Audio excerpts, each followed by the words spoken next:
time to talk about Still Real After Party episode 127, Crumb Cottage. They started off with they talked about banana chips and stuff, but they also talked about meatloaf. When I say meatloaf, what do you think of? Me personally, when someone says meatloaf, I do think of the singer, but I don't know. I never took him serious. He looks like he is a mega pounder, especially in the 80s. And then he got crazy and went on the surreal life, wasn't it? With Gary Busey, and they butted heads a lot. I think, or Celebrity Apprentice, I don't know. One of those shows, but as far as Meatloaf goes, his music has always been weird. I wouldn't say I'm a fan, but I tolerate his music. And there were some LOL lines of the podcast, as you know, because I listened to it multiple times. One of them for me was when Zanka called Daba Kato the Yabba Dabba Doo guy. And they were talking about his dong, because it's the Still Real After Party. And he says that Daba Kato's dong probably has a mustache. That was pretty funny. I like that. They were talking about Skittles. Which Skittle would you flip off your dick onto someone else? And Jake said that grape is the worst Skittle. How dare you? That's my favorite Skittle. Also, Zanka called Andrade and Angel Garza the Taco Twins. That was pretty fucking funny. They were wondering if Maury is still on the air. And yes, gentlemen, Maury is still on the air. I still watch it religiously. It's my guilty pleasure. I grew up on trash TV, the Mauries, the Jerry Springers, the Steve Wilkos, shit, even Jenny Jones. Remember that show back in the day? They were talking about it because of the whole Mysterios angle. They call them the Mysterios, which sounds like the least satisfying cereal of all time, the Mysterios. But of course, I gave the LOL line of the week to Jake, because he doesn't get it that often, but I did pop out of nowhere when they were talking about the Great Balls of Fire pay-per-view. Jake says, I would love to see more dick and balls in wrestling, to be honest. That was pretty funny to me. And my question to Zanka on the Instagram questions, Jake really got a pop. He popped himself for WrestleMania. He referenced it a lot, and he was very proud of that joke. It was funny, but relax, Jake. It wasn't that funny. Another LOL line was from Zanka about Roman's teeth. He said that his wife must have just bleached her asshole, and he went in fresh coat of bleach. That was pretty fucking funny as well. And then the retribution names that Zanka came up with on the spot for us. Caesar, when he goes in retribution on Raw, he's going to be called Black Tar Heroin. Bretsky's going to be Toenail.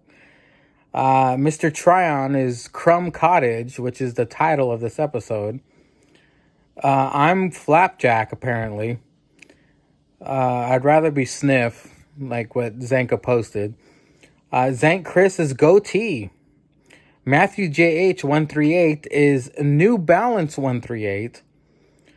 Sticks Adam is Coppercock. And Sam is Kangaroo Jackoff. Well done, Zanka. I'm surprised Caesar wasn't more upset about this, but Jake said that Tony Khan's outfit wasn't that bad. I mean, not only did Caesar, we all dumped all over him, but even Jim Cornette, dumped all over Tony Khan's outfit. It was pretty funny. That was atrocious, Mr. Khan. But, I gotta give it up to Sticks Adam for the hashtag of the week. Got a pop out of me big time. Sticks Instagram hashtag was, one of them was, why did Jake move to Korea? Because Too Young is just a name there. That was pretty fucking funny. Jake, after chopping Zanka, he accidentally chopped his nipple, said to Zanka, Oh, I'm sorry, you want my nipple? And then Zenka goes, no, I don't want your nipple. That was pretty funny. And then the old lady Crumoffs apparently gets the Betty brawl because Betty White is Jake's number one. She's the number one on his list to smash. And of course, Zanka, he referenced sour beef curtains when talking about Hillary Clinton, I believe. It was a great episode, as always, gentlemen. Thank you for the entertainment, and I cannot wait until this week's episode. And now on to the hangover. Welcome to the After Party Hangover. I am your host, Mangria Fueled, and this is a show that talks about a show that talks about a show. Now, it's been a weird week, and I know everybody has different schedules. Everyone's busy, so certain people dropped out. It's fine. We're not dead. There'll be a future Zoom meeting or hangover, whatever's going on. But to kick this hangover off, I just finished watching Clash of Champions. I want to give my immediate reaction. Of course, once that triple threat ladder match kicked everything off, I was like, oh my God, who in the world is going to follow this? I was like, they blew their load within the first hour. That triple threat ladder match was incredible. It's always a pleasure to see new things introduced into matches. And Sami Zayn, that slimy fucker, that genius fucker, he's just smart. He brought handcuffs, handcuffing Jeff Hardy's ear to a fucking ladder, and then handcuffing AJ to himself, and then having the key in his mouth. I mean, you guys saw it, but I just thought that was incredible. It was awesome. From what else I can remember, I mean, Zelina, it was a short match, but Zelina, she showed a lot of promise. I mean, she showed that she's been training, and of course, this was her best performance thus far. But of course, nobody's ready for Asuka. And let's see what else. The tag team championship match. Something was noticeably wrong with Garza. I don't know if he pulled his groin or whatever, but off camera during the match, you could see like a doctor kneeling to where Garza was. I hope he's okay. I hope the injury, whatever he had, isn't serious. Andrade did his best to complete the match. But here we go. Street Profits still champions. Let's move on from this, please. Up next was, Bobby Lashley, Apollo Crews. It was good. Lashley, of course. I like how Samoa Joe goes, it's the full Lashley! And then, fuckface, what the other guy's like, it's the Hurt Locker, or whatever he said, the Hurt Lock or something. I thought it was funny because I guess Samoa Joe didn't get the memo on what the move was actually called, or they changed it or whatever. But and then see, I know I'm skipping something probably huge, but the ambulance match was better than I thought it was gonna be. You know, we all thought Keith Lee was gonna interfere and throw them both in the ambulance, or at least throw Randy in the ambulance, or at least get revenge on Randy. But we got to see the Big Show, who shaved his goatee. He just looked like an enormous baby. We got to see Christian, which I know Jake Jake had to have popped for that. Christian came and started beating his ass. And of course, we get the Heartbreak Kid, old wonky eye Shawn Michaels with the super kick. It's funny because you know that tomorrow night on Raw, he's going to go out there and be like, well, you had hope from everybody else. That's why you won, blah, blah, blah. It was an excellent storytelling tactic that everybody he attacked over the summer got their revenge. Randy Orton got his comeuppance. It was a horrible punt kick by Drew McIntyre to Randy Orton, but I mean, you know, whatever. It was great, a great storytelling tool, we could say, to have Drew McIntyre punt Randy Orton. And then the cherry on top of the cake was Ric Flair. I was thinking too, I haven't been on Twitter, I haven't been on Instagram to check any spoilers or anything. I successfully avoided all spoilers. During this match, I was like, well, Ric Flair is going to low blow Randy Orton, right? Right before he closes the door, Ric Flair is going to low blow him. But the cherry on top of the cake or pie or whatever was that Ric Flair drove the ambulance out of the arena. That was pretty cool that they at least included him, because I know the COVID outbreak has been happening and they want to be careful with everybody. So it was kind of cool that Ric Flair got to, at least be in it for a couple seconds. And then the main event was Roman Reigns versus Jey Uso. You want to talk about excellent storytelling? They'll be teaching this match throughout the history. I bet you at the Performance Center, this is how you tell a story. It was very slow and drawn out, which at first was kind of like, all right, let's get this over with. But the subtle details that Roman was doing, how he was, trash talking him the whole match and dominating him. He goes, "This is the ass whooping I was talking about. This is the ass whooping." And then you hear Paul Heyman on outside, "That's your tribal chief." And then, Roman had him out by the announce table and he's punching him. He looks at Corey. He goes, "I love this guy. I love this guy. He's family. I love this guy." See, the storytelling details in this main event were incredible. And then having Jimmy Uso come out to throw in the towel for his brother, it was awesome. It was a great main event. I mean, I'm pretty sure a lot of people say it could have been shorter, but the storytelling, phenomenal. Jimmy saying, "You're the chief. You're the chief, Oos. You're the chief, blah, blah, blah." It was awesome. And we all knew Roman was going to win. We just thought it would have been maybe bloodier. Maybe Roman would have been like extremely vicious towards Jey, but he didn't have to be. Everything he did during the match was psychological genius. It was incredible. And the only thing I expected was the Fiend. I thought the Fiend would have came out because we saw Alexa on Friday, Mad Dog and the Big Dog. Alexa had that devilish look in her eyes like, "I'm going to murder you," when Roman was walking out. I thought for sure we were going to get some kind of Fiend, Alexa, some sort of hint there, but it's fine. I mean, they're going to probably draw that out for Hell in a Cell. Oh, boy, a Hell in a Cell match with the Fiend again. Oh, boy, hopefully history doesn't repeat itself from what happened with Seth. But I digress. Hell in a Cell, October 25th, which is 4 days before my birthday. I mean, we're all going to watch it anyway. I just hope the storytelling is, a lot better than it was. Yeah, that was my immediate reaction for Clash of Champions. And now on to my guest. Now, I had to improvise here, but she puts up with a lot of shit from me. And a lot of it, you guys know, is me arranging all the hangovers, the APPW, the tripod sessions. She has to tippy-toe around me when I'm doing all these recordings and, accommodate my special, I need quiet when this is happening, and she does her best, and she's great. She puts up with everything. She tolerates all the bullshit so I can get the content out for you people. And she has returned. She is the returning guest here on After Party Hangover episode 58.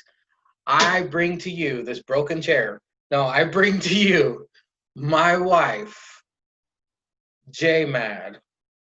Hello. This is Mrs. Mangria. Now, we just had a hell of a journey today. We just got back from the beach. It was, we had our ups and downs, but it's always a complete adventure with us. But I brought her on, and I'm going to ask her the questions I was going to ask my the scheduled hangover guest. So she's a little nervous, but I mean, this is not a job interview. This is some bullshit podcasting here, so she doesn't need to be nervous. But the history of my wife is her first appearance was on episode 7 of the After Party Hangover, which was all the way back on September 20th, 2019. Episode 7, also with Andy on that episode when I had the new segment of reviewing AEW and NXT. But Jackie, welcome back to the Hangover. How you doing today? Tired. And a little disappointed. My chair's broken now. Hey man, I got a fat ass, all right? You got to deal with it. And the gas. No, but okay, well, I'll just ask you the questions that I've been asking all my other guests. This is all wobbly for some reason. We'll start out with September 20th, 2019. That was a whole new world, a whole old world back then. How has the COVID environment affected you and your job? Like, what has changed from September 20th of last year till now? It is hell.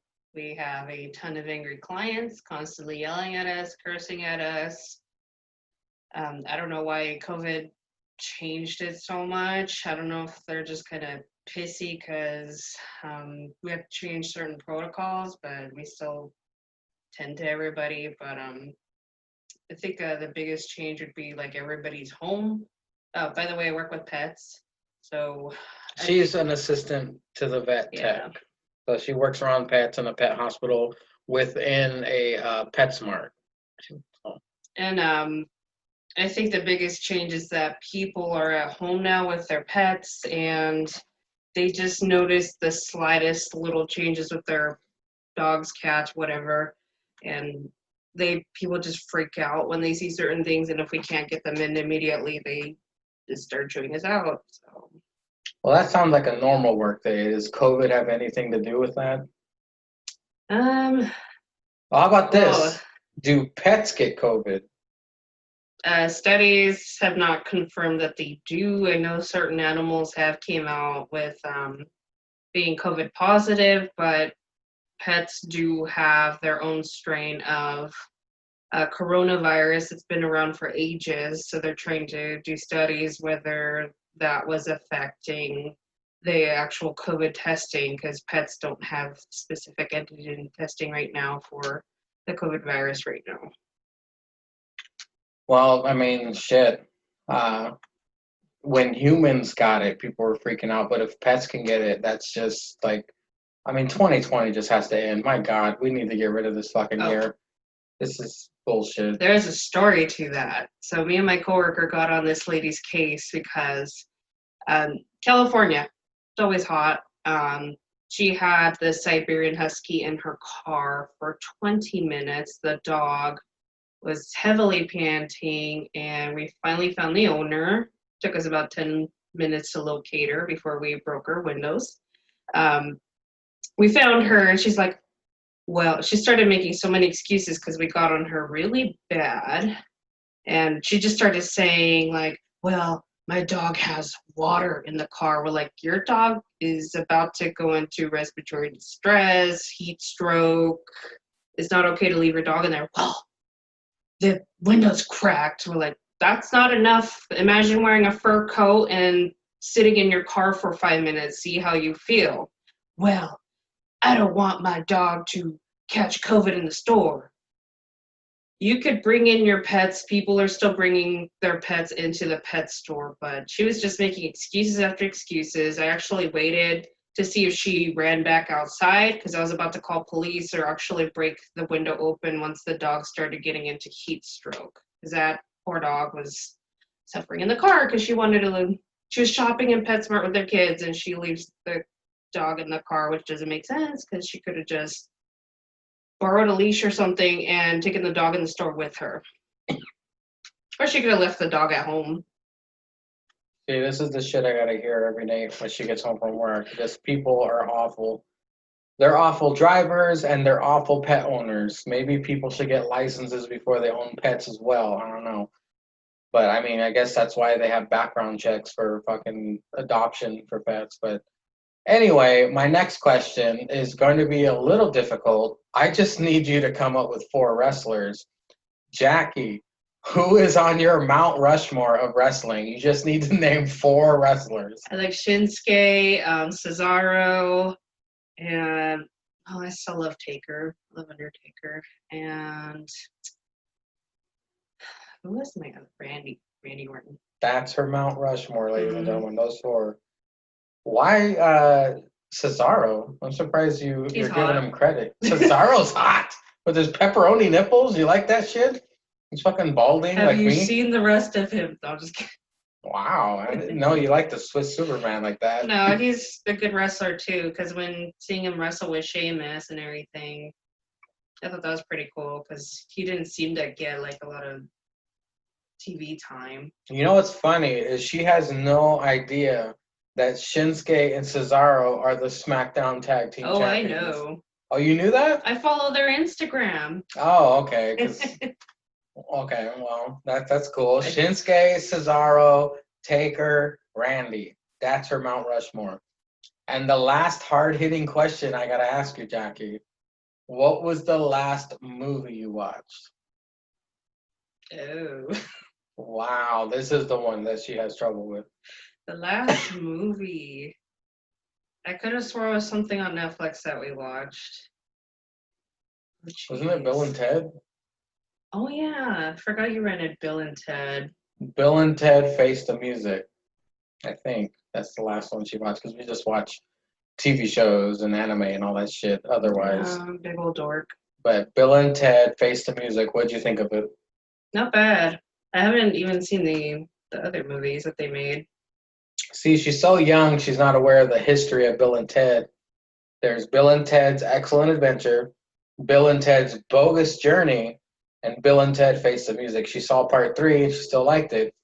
But I mean, you want to get corny 80s, watch the first one. And the second one, I think, was in the 90s or something. But Alrighty, well, I'm going to ask you the questions that I was going to ask the actual guest who was supposed to be on. Okay. Hypothetical question, Jackie. Choose how you die. Well, there's 3 options. Let me get through all of them before you blurt out your answer. Launched onto the surface of Mars where you suffocate to death. Sit on a pool drain as it sucks out your insides through your asshole. Or get covered in flesh-eating beetles. Ew. Which way would you like to die? The first one, because it's faster. And for extra credit, do you know where those punishments came from? No. They're from movies. What? The first one was, the one you chose was from Total Recall. Okay, I thought I saw that one somewhere. So Jackie wants to be launched on the surface of Mars where she suffocates to death. It'll be fast. I guess. All right. Well, also in the After Party Hangover, I do a poll every week. And this week's poll was, what's the worst wrestling move you've ever seen? One you don't ever want to see again. One that's maybe the least effective or overrated. Did you Google one fast enough to figure out which one you don't like? I was gonna choose the first one, but when I searched Google, it actually triggered a memory from when you first started getting me to watch wrestling. Khali, the great Khali. What did he do? Didn't he just do like a smack or something? Wow. That was like the lamest move. The brain chop, right? He goes, wow. He did something. Wow. And I was like, that was so dumb. What a coincidence, because amongst the Steel Real Army, because I ask everybody every week a random question that's going to be the poll, the Kali brain chop, along with her vote, brought it up to 3. So 3 people said Kali's brain chop. That's funny. But here are the other. My worst wrestling move ever is the fucking back rake. The dude, the dude's all sweaty and everything. He's like, he has his back towards the opponent, and the guy Hogan or somebody or Ric Flair gets their nails and goes like that. And the guys are like, my back. He scratched my back. I'm like, really? That's your fucking. You have years of training as a wrestler. You're gonna fucking drag your nails on his back. Anyway. That's the one I don't ever want to see again. Isn't that like a kinky sex move? I don't know, but in AEW, I've seen the chest rake. So not only do they have the back rake, but they have the chest rake as well. I mean, it might hurt for a second, but come on, it's like a fucking paper cut or whatever. Surprised the girls haven't done that to each other yet.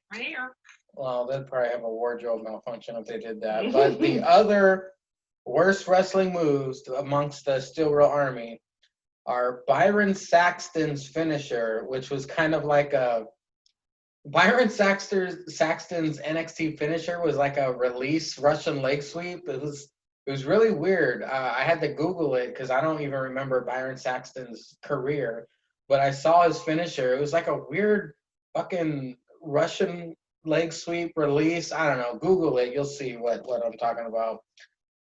The twist of fate. I wonder who said that. The suicide dive. I agree. The fireman's carry. Like I said, Kali's brain chop has 3 votes. The cave-in, Cameron Grimes finisher. The leg drop, the atomic leg drop, got 2 votes. The coup de grace, Finn Balor's finisher got a vote. Somebody said Mr. Brody Lee's entire moveset. So somebody is not a fan of Mr. Brody Lee, who was Luke Harper in WWE. Big Show's chokeslam. Oh, that was my next one too. Somebody said Trish's Matrix Bend. So it's kind of like an evasive move, not an actual move. The one where she did the bend like this, but I don't see how that's a bad move because her titties were popping and you could see the camel toe in her outfit. I don't understand that. The Samoan spike, which of course has been criticized in the past, I agree. Road Dogg's shake, rattle, and roll knee drop. And the final mention was the rock bottom. Very controversial vote there. Those are all the after party hangover poll answers for this week. There we go, man. That's it. Is there anything you want to plug? Any website or anime or show or? Let's see. Watch God of High School. Yeah, Xavier Woods touted the God of High School on Twitter, which brought my attention to it, but she found out about it some other way. The God of High School on Crunchyroll, it's a pretty good anime. We're big into anime right now. Yeah, I found out about it. It's through online manga that you could kind of purchase chapters as they come out. It's called Webtoons. And that's where God of High School manga is right now. That's how I found out about it. Yeah, I don't think anyone's. Well, I'm plugging it. I know, but none of the after party hangover listeners, they don't really care. Well, I'm plugging it. Well, let me get your opinion real quick. I know you were glancing a couple times at Clash of Champions from what you've seen. From what you glanced at, do you remember anything from it? Remember Uso on the floor a lot? Asuka shaking her thing. Yeah. Oh, that's what I forgot. Ooh. The worst part of Clash of Champions was the Bayley Asuka match. That was such a throwaway, I guess, because I didn't catch the pre-show. I didn't know what happened to Nikki Cross. I guess she got taken out by Bayley. But that whole fucking Bayley versus Asuka, I was like, what? They have so many other women they could put out there. And the match ended in fuck shit anyway. With it was dumb. Asuka's better. Asuka's awesome, but my God, she's like the break glass in case of emergency woman. Like, oh wait, an NXT talent? Fuck it, Asuka, throw her out there. Like anytime they're in trouble, they go straight to Asuka because she's the only one without COVID, I guess. But that was the lowest point of Clash of Champions, the pay-per-view, because otherwise it was pretty good. But the whole Bayley, Asuka, Sasha Banks thing, I mean, okay, we all know that Sasha's going to face Bayley eventually. I guess that was just their way out of Nikki Cross not getting the title or whatever. I don't know. That was stupid. They should have saved that for SmackDown. Why was that not on the pre-show? That should have been on the pre-show. What was on the pre-show? Cesaro and Nakamura, her fantasy guys, versus the Lucha House Party. I didn't see that either. But, yeah, I mean, if they were going to do fuck shit like that, they should have just saved it for the pre-show. That was bullshit. I know Bayley's the new hotness now, but anyway, I digress. Let's see. What else could we talk about? Monterey was fun. It was not as cold as I thought it was going to be. Yeah, we spent a good, 5, 6, 7 hours there? 5 hours? Yeah. It was just nice being out and not being sick or at work. Yeah. I mean, hopefully we get to do it again some other weekend, but... We used to travel a lot. All right, Jackie. Thank you for being a guest. Go ahead. Come on. Respect. All right. There you go. See? There's my guest. All right, you can get out of here now. All right, peoples. As far as APPW goes, I already put part 1 out there. I don't really know when Part 2 is going to drop. There's a couple more pieces I got to add to that episode. And this is the After Party Hangover. Will be up shortly. And the tripod beer runs, that goes up every Saturday. So you can always depend on us putting it on Anchor for sure. You search After Party Hangover on Anchor. It'll bring up the tripod beer runs. You go ahead and listen to me, the great Bretsky, Julius Caesar, speak a bunch of nonsense. But the subject for this week was the MILF currency episode.